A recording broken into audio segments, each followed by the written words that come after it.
ମୁଁ ତରଙ୍ଗ ଚ୍ୟାନେଲ କଳାକାର ଶରତ ବେହେରା। ଜୟ ଜଗନ୍ନାଥ।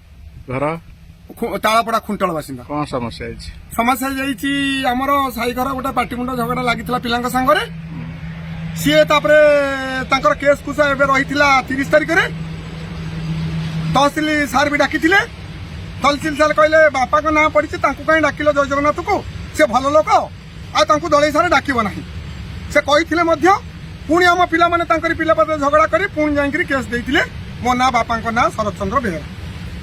ଦଳେଇ ସାର୍ଙ୍କ ସେଇ ଦଳେଇ ସାର୍ଙ୍କ ହାତରେ ସେ ଦଳେଇ ସାର୍ କହିଲେ, ମୁଁ ଯେତେବେଳେ ଆସିଲା ଆମ ଘରକୁ ରାତି 3ଟାରେ, ପିସିଆର ଗାଡି ଆସିଥିଲା 8ଟାରେ, ଆଉ ରାତି 3ଟାରେ ମଧ୍ୟ ଦଳେଇ ସାର୍ ତାଙ୍କ ଗାଡି ଟିମ୍ ସହ ଆସିଥିଲେ ମୋ ଦାଣ୍ଡକୁ। 10ଟା ଭିତରେ ଆମେ ମଧ୍ୟ ପହଞ୍ଚିଥିଲୁ। 10ଟା ଭିତରେ ପହଞ୍ଚିଥିଲୁ।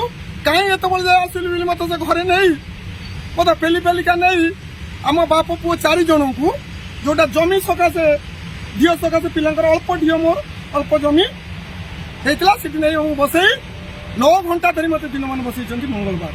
ଯୋଉଟା ନିର୍ଯାତନା ଭଳି ନିର୍ଯାତନା ଦେଇଛନ୍ତି ମତେ, ଯୋଉ ଦେଇଛନ୍ତି ରେଳବାଇ ମତେ ବଞ୍ଚିବା ପାଇଁ ଏଠିକି କୁଡିଆ ବାସ ଦେଇଛନ୍ତି ତାଙ୍କ ଆଦେଶରେ। ସିଏ କହିଲେ ସେଇ ଜାଗା ଭାଙ୍ଗିକିରି ଆମକୁ ଦିଅ ଆଉ ତମ ଖର୍ଚ୍ଚ ନିଅ।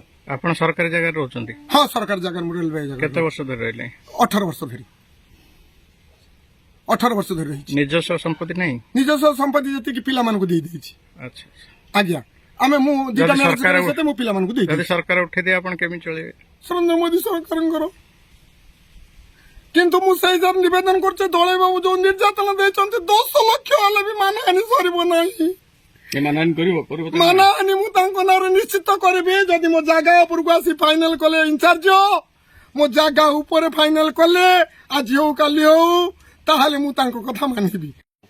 ମୋ ନାଁ ହଉଛି ଅନୁ ବେହେରା। କଣ ହେଇଛି ଘଟଣା? ଏଇ ଘର ହଉଛି ମୋର।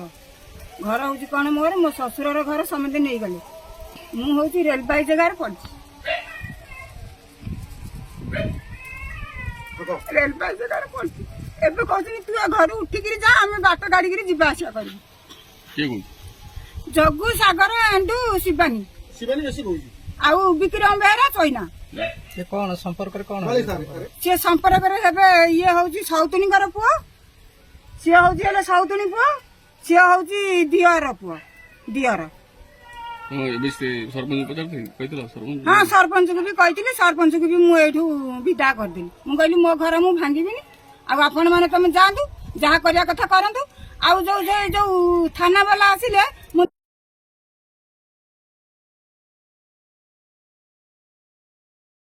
ଘଣ୍ଟା ବସେଇଲେ ଥାନାରେ, ମତେ ନେଇକିରି ବସେଇଲେ 12 ଘଣ୍ଟା ବସେଇଛନ୍ତି ମତେ ନେଇକି ଥାନାରେ। ସେଇଟା କୋଉଦିନ ହଉଛି, ରବିବାର ନା ମଙ୍ଗଳବାର? ହଁ, ମଙ୍ଗଳବାର ମତେ ନେଇକିରି ବସେଇଲେ। ଆମେ ଗଲୁ 10ଟାରୁ 3:30 ଯାଏ। 3:30ରେ ଘରକୁ ଆଇଲୁ ବସେଇଲେ। ପିତଳ ଥାନା। ତାପରେ ମୋ ସ୍ୱାମୀ ନେଇକିରି ବସେଇଲେ ଦିନ 10ଟାରୁ 8ଟା, ଦିନ 8ଟା, ରାତି 8ଟା ପର୍ଯ୍ୟନ୍ତ। ମୋ ନାଁ ଦିବ୍ୟଜ୍ୟୋତି। ଘଟଣା କଣ ହେଇଥିଲା? ଆମେ ଜମିବାଡି କେସରେ ଥାନାକୁ ଯାଇଥିଲୁ ସକାଳ 9ଟାରୁ ରାତି 8ଟା ଯାଏଁ ବସେଇଦେଲେ। ଖାଇବା ପିଇବାକୁ ନ ଦେଇକି ମାନସିକ ନିର୍ଯାତନା ଦେଲେ। ଯୋଉ ସମାଧାନ ପାଇଁ ଯାଇଥିଲେ ତାର କଣ ହେଲା? ସମାଧାନ ନ କରି